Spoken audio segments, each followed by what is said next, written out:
I just want to thank everybody. This is really very impressive, and I hope the people at home got to see some of it. Nobody's ever done public cabinet meetings. They were quiet for a reason, because they weren't impressive, and especially in the last administration, they were not impressive. But I just want to say that we're very proud of you, and I am in particular. Thank you all very much. Great job, and I think we're going to have some tremendous success for our country. And I don't know, it doesn't seem like a time to be asking questions. That was so impressive, that to be taking questions. Why did you do this? Why did you do that? It just doesn't seem to be appropriate. I guess we probably have to take a couple, because that was the purpose. But if you'd like to ask some, I think they should be very respectful questions at this point. This was an amazing meeting. And so if you'd like to ask a couple, if you'd like to pinpoint them to some of the secretaries, et cetera, yes, would be fine. Yes.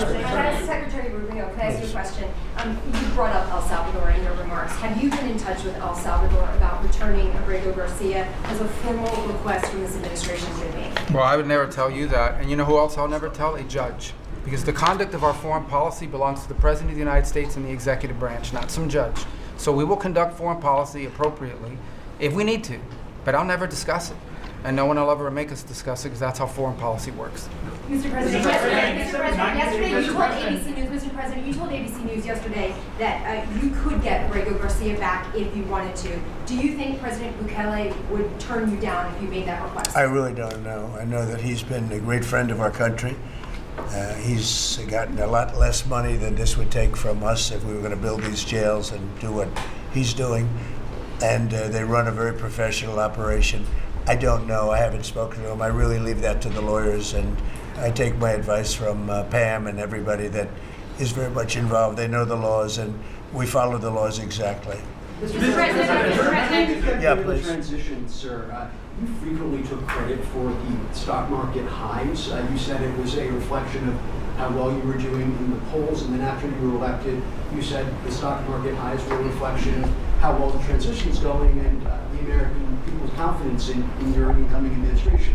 Now, the stock market's not doing so well, and you're saying that's the Biden stock market, yet you are the president. Can you explain that? Yeah, I'm not taking credit or discredit for the stock market. I'm just saying that we inherited a mess, both at the borders.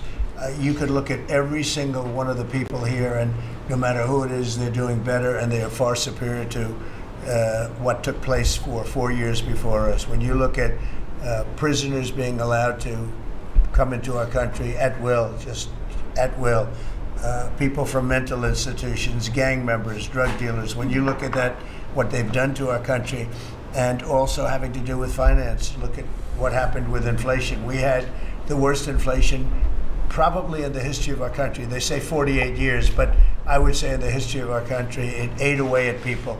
And even though you saw a stock market going up somewhat, because in my case, I had the biggest stock market increase, 88% in the last term, in my last term. But I don't view the stock market as the end all. It's an indicator. But what the stock market really tells you, and when you look at the stock market in this case, is it says how bad a situation we inherited. I took place, this was a quarter that we looked at today, and we took, all of us together, we came in on January 20th. So this is Biden, and you could even say the next quarter is sort of Biden, because it doesn't just happen on a daily or an hourly basis, but we're turning it around. It's a big ship to turn around, and we're going to have the greatest country financially in the history of the world, I believe. I think we're going to do things that, and we had to do it. We reset the table. Every single country, with just about, without exception. I'd have to really think hard for who hasn't taken advantage. And I don't even blame those countries. I blame the person that was sitting right here where I am, and for allowing it to happen, where our country was ripped off on trade, hundreds of billions of dollars. And now we're doing better than we've done in a long time. You know, we were losing $4 to $5 to even $6 billion a day on trade with Biden.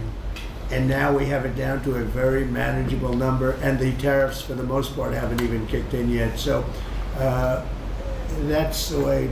Stock markets, to me, are an indication, but the big indication is what's happening, and the people around the table know what's happening. Yes. of the things The you Ukraine said that minerals deal during. is set to be signed in 24 hours or What, so. say it? Is it true that the Ukraine minerals deal is about to be signed in the next 24 hours or so? There's some reports saying that. And if it's true, has the deal changed at all from the last time we heard about it? Well, I'll ask Scott to answer the question because he's responsible for it. Yeah, our side's ready to sign. Ukrainians decided last night to make some last-minute changes. We're sure that they will reconsider that, and we are ready to sign this afternoon if they are. Can you talk about those last-minute changes? What was removed or put in its place? Nothing's been removed. It's the same agreement that we agreed to on the weekend. No changes on our side. Just to put that in perspective, though, when I came here, I said, how much money have we given to Ukraine? The real number is about $350 billion. It's unthinkable. And we had no security, we had no nothing. We were just pouring money there, unsecured money, putting it in banks, and anybody could have taken it out. You know, anybody over there, it was their decision. I've never seen anything like it. Europe, on the other hand, which is obviously that whole situation is much more important to Europe because we have an ocean in between. But Europe gave about $100 billion. It's a lot of money. It's a big sacrifice they made also. But they gave much less than we did. And their money is secured, totally secured, by deposits in banks. The deposits are largely Russian deposits. That's what Europe did, but their money is secured. So they gave $100 billion totally secured. We gave money like it's throwing it out the window. And it was done by Biden, and this is Biden's war. This isn't Trump's war. I'm trying to get out. And more than the money, they're losing about 5,000 young Russian and Ukrainian soldiers a week, mostly. There's some people also being killed in towns where missiles should not have been shot, small cities and towns. But we are trying to save the lives of about 5,000 young, mostly soldiers, that are losing their lives a week. I see satellite photos, probably off one of his satellites, come to think of it. But I see satellite photos every week of fields with arms and heads and legs scattered all over. It's a violent, violent, horrible situation. And more important than the money, I want to save the lives of people from other countries that are dying so stupidly, so needlessly, and they're dying. But I said, what are we doing? How did we get into this war? It would have never happened if I were president. Everybody knows, and it didn't happen for 4 years. Wasn't even thought of. I discussed it with President Putin a lot. Ukraine was the apple of his eye, but there was no way he was going to do anything. Zero chance. And I said, you know, we feel foolish. The Europeans are putting up money. It's totally secure. They get the money back. We're putting up much more money. We have absolutely nothing. And I didn't want to make a complicated deal. I didn't want to make a deal that couldn't be made because Ukraine doesn't have very much money. They're going through a very bad period of time. It's been brutal. But I felt very foolish being in charge. So I said, well, we want something for our efforts beyond what you would think would be acceptable.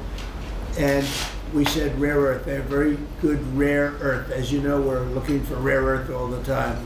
Rare earth is called rare for a reason. And they have a lot.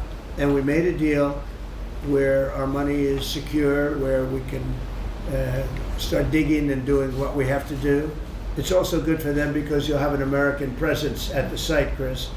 And the American presence will, I think, keep a lot of bad actors out of the country, or certainly out of the area where we're doing the digging. So we made a deal, and I assume they're going to honor the deal. I put Scott in charge, and Scott's done it beautifully, but we haven't really seen the fruits of that deal yet. I suspect we will. Mr. President, sir,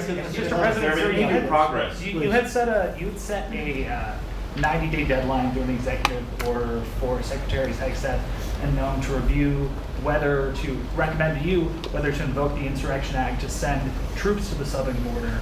Is that something you're still considering? Well, I'm talking to them, and it's not hard and fast, but I'm talking to them, and I will tell you that the border is the most secure it's ever been.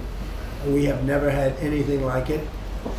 And when you said, Christy, before, it's 99.999, and I guess that means one person maybe, or two Yeah. people. It's actually turned out to be 3 people came across the border versus hundreds of thousands of people under Biden. And we're talking about people coming, look, people, they have souls, they have hearts, many of them are good, but we have a country that's under siege. We have a country that really is I think it's under attack. In many ways, worse than under attack, because there are no uniforms. You don't know who the attacker is, so you really don't. It's not like you're fighting an army. You're fighting people. You don't even know who they are. But 11,888 murderers, many of them murdered far more than one person, are roaming. Now, some of them have already been caught. A lot of them have already been caught and taken out. But we're being impeded by judges from doing our job. And hopefully that situation's going to be solved, because I think nobody wants to have murderers and people from jail, and I mean for serious, serious crime. I remember the Biden people used to say, no, these are aliens that came into our country and they don't commit crime. I said, they don't commit crime, they commit worse crime. They make our criminals. Some of these people that they've allowed in through open border policies, the dumbest thing I've ever seen. You can look at some of these people and you say, this is not going to end well. But the people that they've allowed into our country are making our criminals look like the nicest people on earth. I will tell you, these are serious criminals.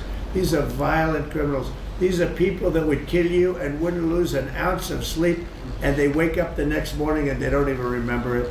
This is a rough, tough group of people, and we've got to get them out of our country. And the law says, I believe, I hope, and I think Pam will be very successful in proving it, but we've run into, I would call them rogue judges. Somebody could criticize me for that. These are rogue judges. These are radical left, generally radical left, horrible judges. And we didn't lose all of these people. You know, we've lost a lot of people to death and to rape, all sorts of crimes committed by the people that poured into our country. And they came in totally unimpeded. Just come on in. And you see it every night. You'd see thousands and tens of thousands of people pouring into our country. We have no idea who they are. And to this day, we're looking for people. We have no idea. We hear that we have terrorists in our country that are so bad, they couldn't stay in any other country, but we're getting them out. And the group between Pete and Christie and Tom Holman and everybody working together, the people that you would least suspect are reporting them, getting it, and the public is reporting them. The public is seeing. The public is calling and they're saying, you know, I live in a house and next to me moved in a group of people and they are very violent. And would go and would find out and would say, yeah, you're right, they were really violent. And we have information on most of them. So I just think it's incredible what's taken place.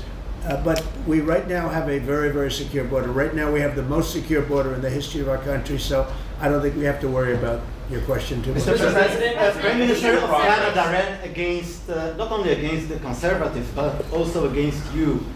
Well, yesterday, both parties. Prime, yeah, and yesterday he spoke about American betrayal.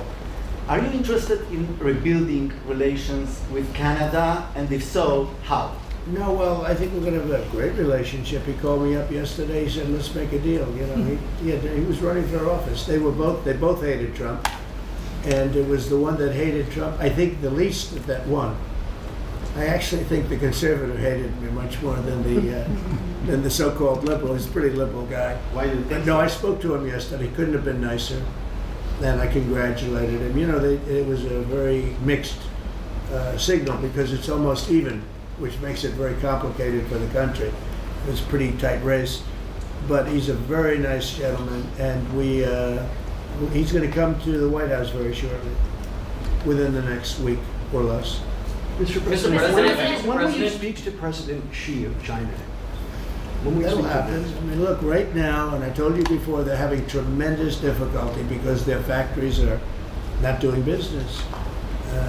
They made $1 trillion with Biden, $1 trillion, even $1.1 trillion with Biden selling us stuff. Much of it we don't need. You know, somebody said, oh, the shelves are going to be open. Well, maybe the children will have $2 instead of $30, you know? And maybe the $2 will cost a couple of bucks more than they would normally. But We're not talking about something that we have to go out of our way. They have ships that are loaded up with stuff, much of which, not all of it, but much of which we don't need. And we have to make a fair deal. We've been ripped off by every country in the world, but China, I would say, is the leading one, the leading candidate for the chief ripper offer.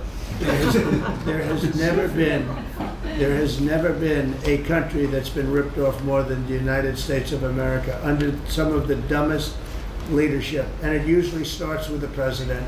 And you can go back, and I'm not just talking about Biden. It's been the worst. I mean, the trade deficits and everything else, he's been the worst. But he had no idea what he was doing, and I think somebody ought to look at the auto pen to find out who was really running this country, because it wasn't Biden. Because nobody could agree to what he agreed to. Sir, what's your message for the girl who doesn't He put get our the job? country at risk, at tremendous risk, and fiscal risk, financial risk. So I think we have it very much. I really believe that the next 100 days is going to be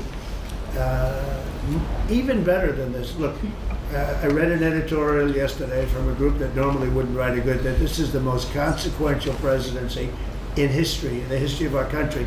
This is not a particular group that would write that kind of an editorial, but they see what we're doing and what we had to do. And I believe if this group, not just me, if this group wasn't here, I think our country was going to be in, if it was lucky, just serious trouble, but a lot worse than that. I think our country could have been a total disaster. Bad things were happening with our country, and we've stemmed the tide, we've turned it around, but we're going to really turn it around over the next 3 years, 3.5 years, we're going to turn it around, and then hopefully it'll be in such great shape. That's my goal, to put it in such great condition that it can't be destroyed. Do you believe You mentioned this last night in your speech in Macomb, that we're facing an unprecedented situation where there's a lot of abuses of nationwide injunctions, sort of seemingly designed to curtail your power, specifically when it comes to deporting these illegal, violent aliens that came in under the previous administration. Have you spoken to your team about ways to mitigate this and continue to deliver to the American people on Well, that there aspect? are ways to mitigate it, and there's some very strong ways. There's one way that's been used by 3 very highly respected presidents, but we hope we don't have to go that route. But there is one way that has been used very successfully by 3 presidents, all highly respected, and hopefully we don't have to go that way. But there are ways of mitigating that. I want to thank you all very much. I thought this was an incredible cabinet meeting. I think there's probably has never been a cabinet meeting like this. You've never seen it on tape, that I can tell you. And I want to just congratulate everybody at the table, but we have a lot of work to do, but we're off to a great start. Thank you very much, Do everybody. you enjoy, Mr. President, maybe in the White House back second time? Thank you, How's your life here? Thank you, everybody. I'm working hard. I like my life. I'm working hard, but I like it because we're doing a lot of good for a lot of people. Thank you very much.